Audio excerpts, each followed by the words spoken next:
E aí, galerinha, tudo bem? Bom, pessoal, o assunto da aula de hoje é modularização.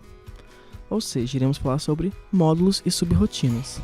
Bom, inicialmente é interessante a gente saber que um módulo ou uma subrrotina, elas são extremamente úteis para quem está programando, pois com ela a gente tem um maior grau de organização do nosso código e também é muito mais fácil detectar alguns tipos de erro no nosso código. Afinal, o objetivo principal da modularização é dividir o nosso código em pedaços, e com essa divisão fica muito mais simples de achar um erro em algum lugar específico do código do que ter que procurar no código inteiro.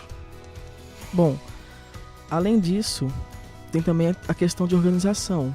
Um código dividido em subrrotinas fica muito mais fácil para você saber o que está acontecendo em cada parte do seu código, e também fica muito mais fácil para uma outra pessoa que também está programando com você, de identificar o que cada parte do código está fazendo. Mas claro, lembrando, sempre é muito importante comentar o código, porque pode ser que um raciocínio que você teve, nem todo mundo pode entender aquele raciocínio da mesma maneira que você. Bom, os módulos podem ser divididos em dois grupos, os procedimentos e as funções. Dentro do grupo dos procedimentos, o que marca esse grupo que é o procedimento é o seguinte: um procedimento ele não tem nenhum retorno, enquanto uma função já tem o retorno. Ou seja, quando a gente fala de módulos que são funções, sempre vai ter algum retorno. Será feita a operação necessária que está especificada naquele módulo, mas algum valor será retornado. Já um procedimento não tem retorno. Entra no procedimento, faz o que tem que ser feito e não é retornado nada. Dentro dos procedimentos pode ter variáveis locais, pode ter condicionais, repetições, do mesmo jeito que nas funções. Entretanto, tem essa diferença do retorno, né? No procedimento também, o código será executado até a última linha do procedimento, enquanto na função, a partir do momento que é encontrado a palavra-chave return, que é onde que vai estar retornando, a função para imediatamente ali. Ou seja, se haver um return na sua função e mais abaixo tiver linhas de código, essas linhas não serão executadas. O código irá parar exatamente onde estava o return e continuar onde parou lá no seu principal. Como vocês podem perceber, esse aqui foi um pequeno programa base criado, e nesse programa base a gente tem alguns módulos, algumas coisas para facilitar a explicação para vocês. Inicialmente aqui a gente tem um procedimento. Observe que o procedimento é um procedimento simples de impressão de uma frase na tela. Então, essa frase, este módulo imprime informações na tela, será exibida. Observem que aqui não tem nenhum retorno. Em compensação, logo aqui abaixo, a gente tem uma função. Nessa função aqui, percebam que recebemos como parâmetro dois números com parâmetros e a gente está retornando o resultado, sendo aqui que foi criada uma variável do tipo inteiro, resultado, e esse resultado, nele foi alocado a soma do num1 com o num2. Então foi retornado o resultado. Ou seja, lá no principal, haverá uma variável que estará recebendo esse resultado. Ou então também a gente pode fazer como foi feito aqui, de colocar diretamente assim para ser exibido, né? Percebam que aqui foi pedido o primeiro número, foi pedido o segundo número e logo em seguida foi mostrado a conta que foi feita e o resultado, e foi chamado a função para ter esse resultado. É muito importante saber que até então tudo que nós estudamos no nosso código era sequencial. Beleza, ele vai seguindo linha por linha. Entretanto, quando ele chega em uma função ou procedimento, uma chamada da função procedimento lá no principal, como por exemplo, aqui nós temos a chamada do procedimento imprime, e aqui nós temos a chamada da função de soma. Quando tem essa chamada, o nosso código ocorre um pequeno desvio. Ele é redirecionado lá para onde está essa função ou procedimento, no caso aqui em cima estão as duas.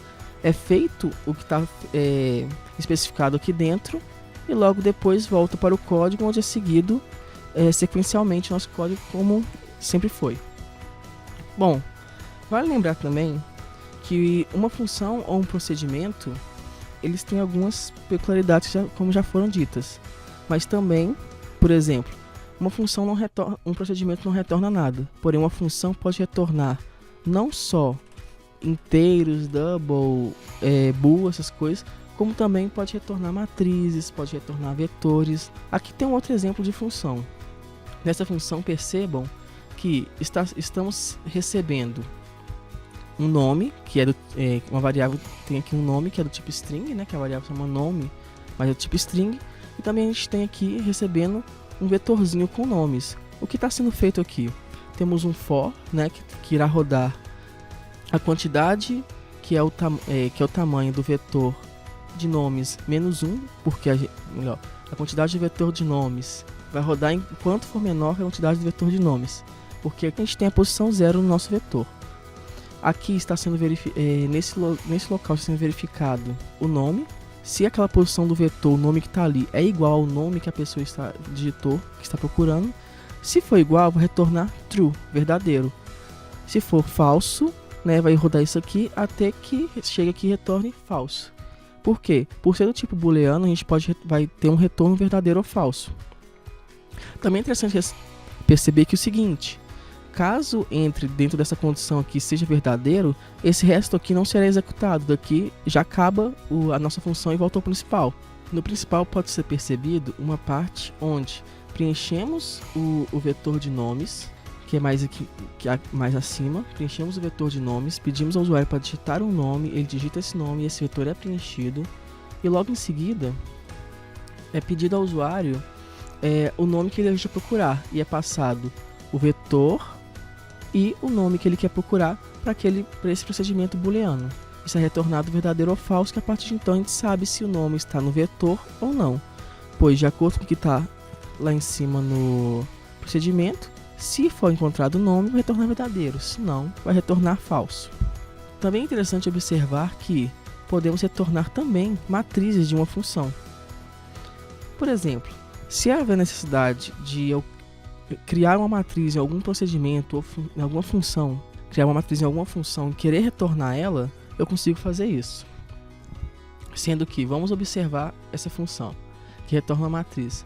Nela tem criado uma matriz de 3×2, essa matriz chama matriz. Lembrando, se caracteriza por matriz por ter entre os colchetes essa vírgula e ter duas dimensões. Entretanto, relembrando, né, uma matriz pode ter mais de duas dimensões, embora seja um pouco mais difícil achar uma matriz de dimensões maiores. Temos um for para a gente ter o controle das linhas e um for para a gente ter o controle das colunas. Então, nossa matriz é preenchida. Pedimos ao usuário um número, né, preencher a posição da matriz, e nossa matriz é preenchida. No final, é retornado a matriz principal. Percebam que aqui no principal a gente tem uma matriz que está recebendo, né, essa matriz está sendo retornada. Após passar essa linha, essa matriz vai ter os valores que a gente preencheu aquela outra matriz pela função. Bom, pessoal, essa foi a nossa aula de hoje. Espero que vocês tenham gostado. Até a próxima aula.